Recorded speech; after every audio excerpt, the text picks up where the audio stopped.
It's the Real News Network. I'm Shamini Pires coming to you from Baltimore.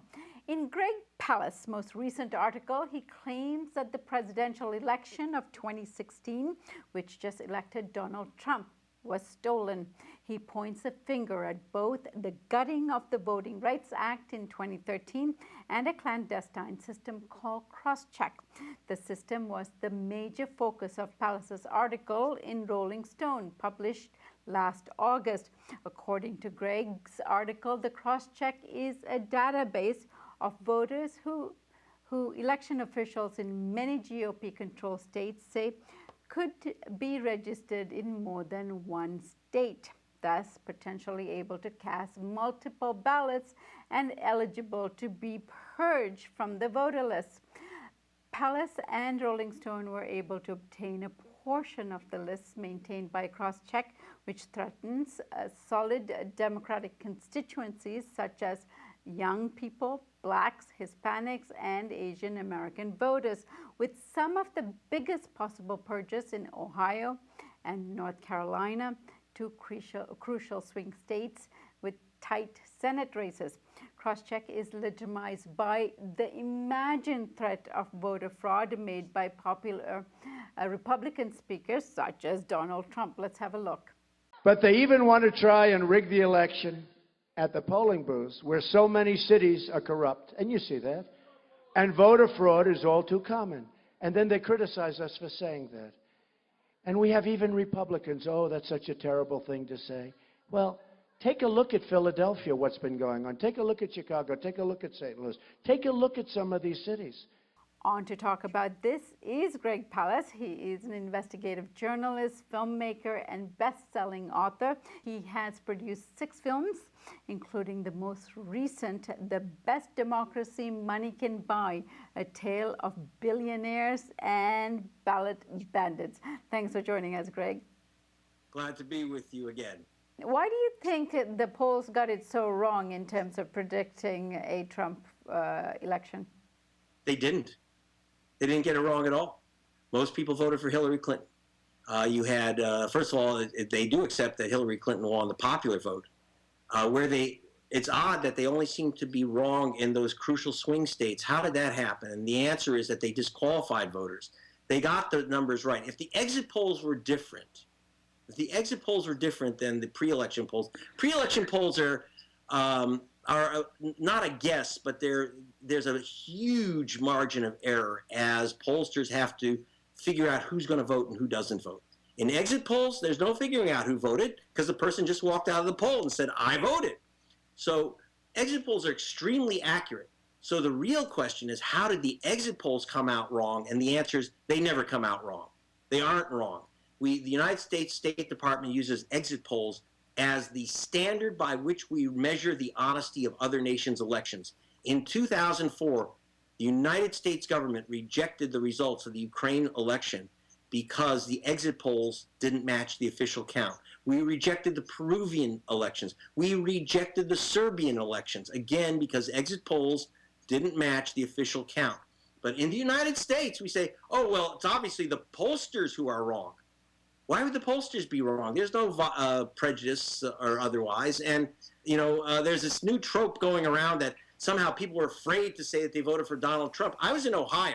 I can tell you in basically these white evangelical areas, you'd probably be afraid to say you voted for Hillary Clinton. I think that's nonsense. It's the exit polls are accurate. It's the count we're getting, which is nonsense. Greg, on your election post, you show numbers that suggest a portion of disenfranchised eclipsed with the winning vote margins in key swing states. Explain that to us and what states were involved.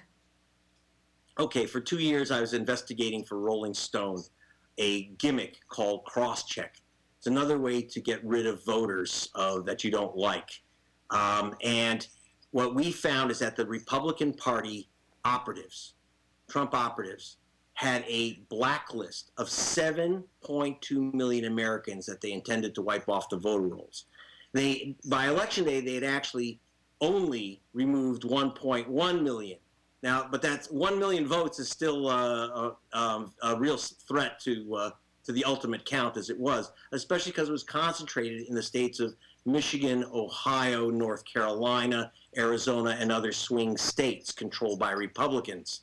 So, for example, in the state of Michigan, Trump supposedly won by 13,107 votes, but he was utterly swamped by the number of minority voters who lost their vote because of this thing called cross-check. And cross-check, I can explain to you is explained to you in the film, The Best Democracy Money Can Buy. Now, in 2016, I've uncovered a list that's bigger, that's nastier, and that stinks of the worst Jim Crow trickery.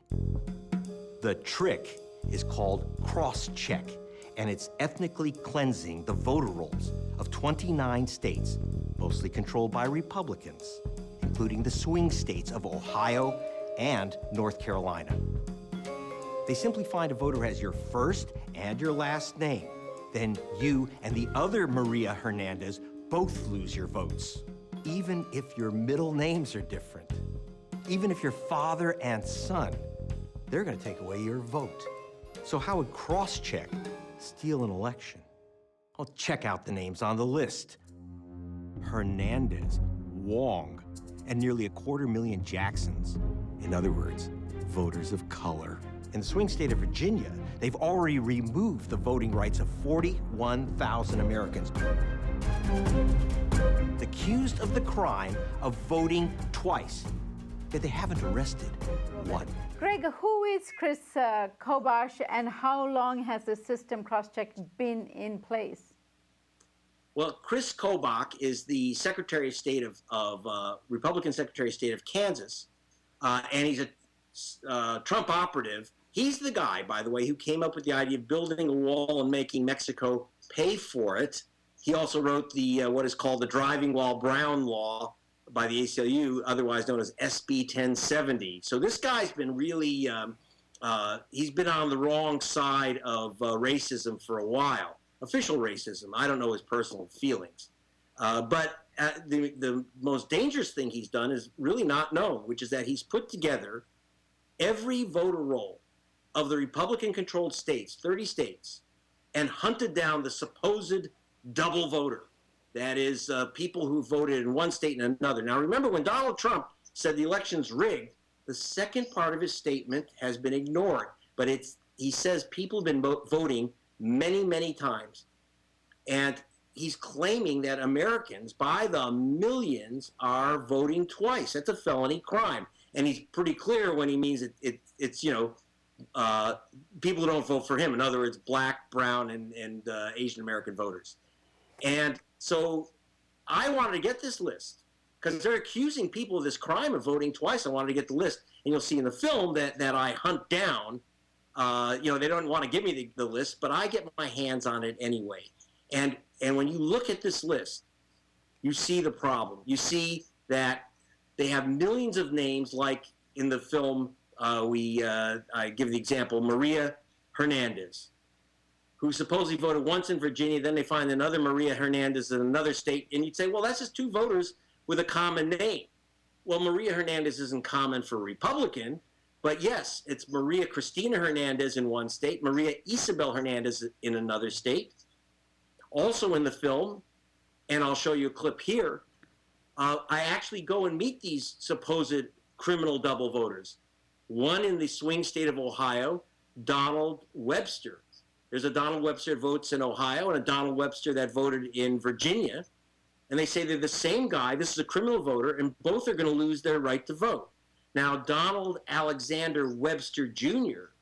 is the guy in Ohio that you get to meet in the film. The other guy's named Donald Eugene Webster Sr.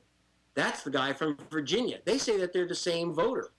And they're using just the first and last name to wipe out voters. And when you use first and last names, as our experts explained to us, you end up with a bunch of minority voters. You get the Jackson, you get every member of the Jackson 5, in fact, the Jackson 25,000. So names like Jackson, James Brown, 288 James Browns.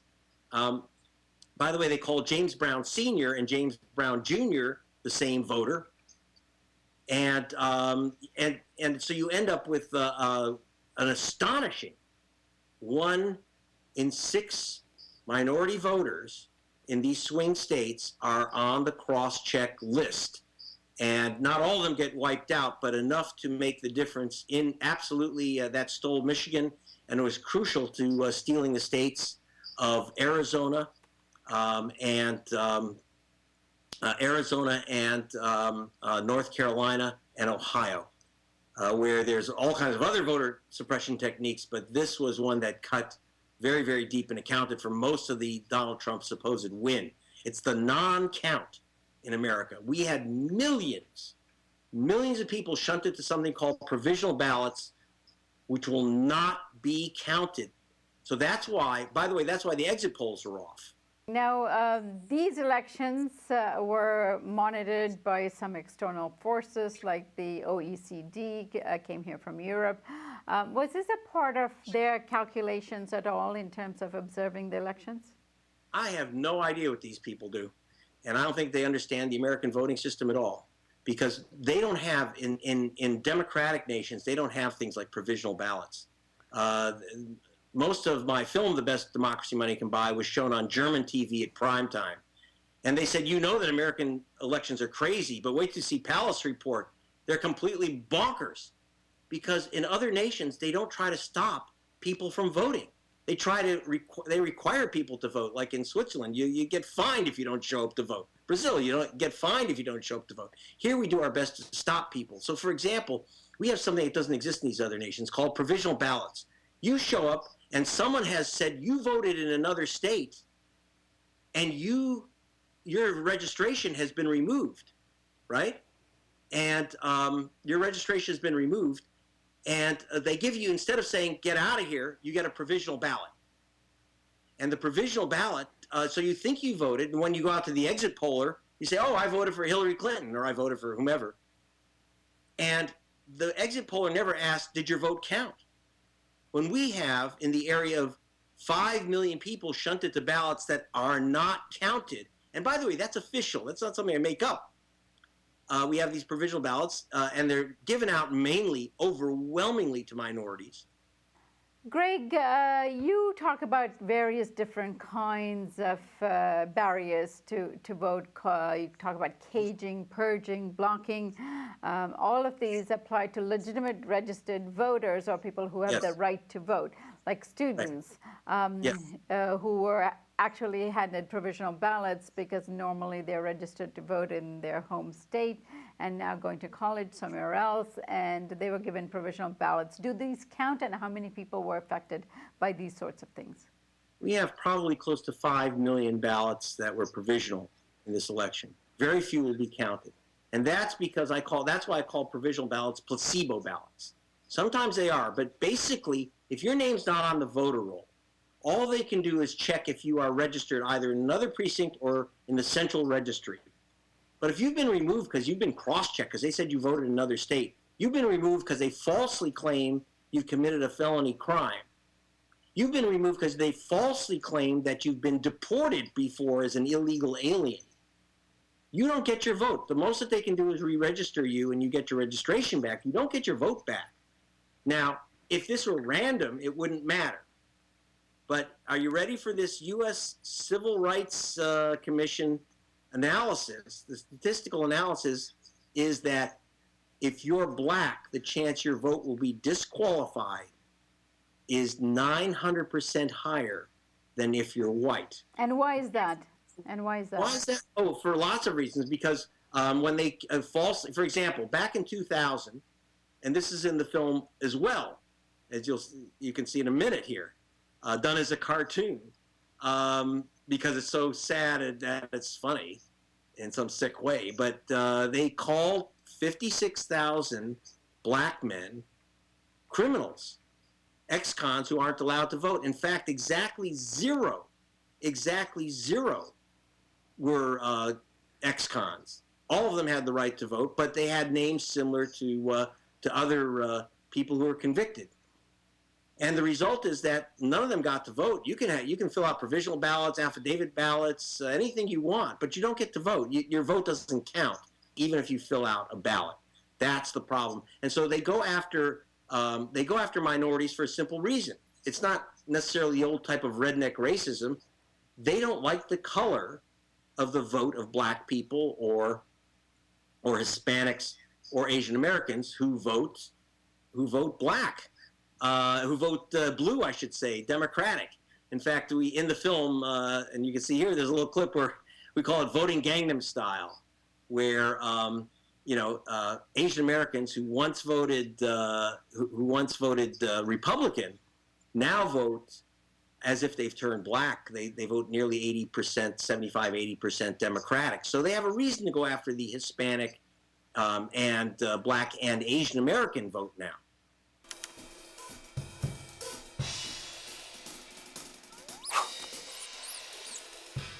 Asian Americans nationally are the fastest growing electorate, and our, political power is growing. My maiden name is Kim, Helen Kim. If you Googled Helen Kim, there's like 1 million Helen Kims. Indeed, a stunning 1 in 8 Asian Americans are on the suspect list. Korean surnames, it's like Kim is like Smith, Park is like Johnson. Like if you have a common name like mine, Jason Kim, like it's like. So you're Kim too? Yeah. So how many times did you vote? I've only voted once ever. All of this you're talking about is nothing new. This has happened in previous elections, and it's been brought to the attention of various policymakers. But there's really no election commission in the United States that takes a look at these things like other countries. And also, it's very significant this year around because the voter turnout was so low. So what do you say that needs to be done in terms of changing this process, and whose attention needs to be got? Well, a few things. One, we actually have an Elections Assistance Commission set up, of all things, by George Bush. But the Republicans defunded it. So they have virtually no functioning Elections Commission. Second, our Supreme Court gutted the Voting Rights Act in 2 years before this election. Third, this system of cross-check, while it existed for several elections previously, it only affected a couple of states. Once the Voting Rights Act was virtually eliminated, that's when cross-check spread like a virus. So that added 1 million votes out of the pile. And so remember that we have a lot of votes that just never get tallied in America, and that is very, very different than other nations, at least other democratic nations. You're not going to see this in Germany or Switzerland or England. We also don't have honest exit polling. We used to have exit polling, but now the exit polling company, Edison, which is the main exit polling company, under heat from the politicians, conforms. And I use that term, little air quotes, conforms the exit polls to the ultimate result. So we don't know if there's a difference, though in this election we knew that before that so-called conformance, Hillary Clinton wiped the floor with Donald Trump in the exit polls. This is not guessing polls in the future. This is people saying, I just voted, and I voted for Hillary Clinton. I'm not a Clinton fan, but she got the most votes. Now, what's the difference? What happened? Why is it that some people walked out and more people said Clinton than Trump when they walked out of their voting polls? Because most people did vote for Clinton, but that's not what was recorded ultimately, because if you vote on a provisional ballot, you're not asked, did your vote count? Because you don't know. You don't know. A couple states will tell you later, a week later.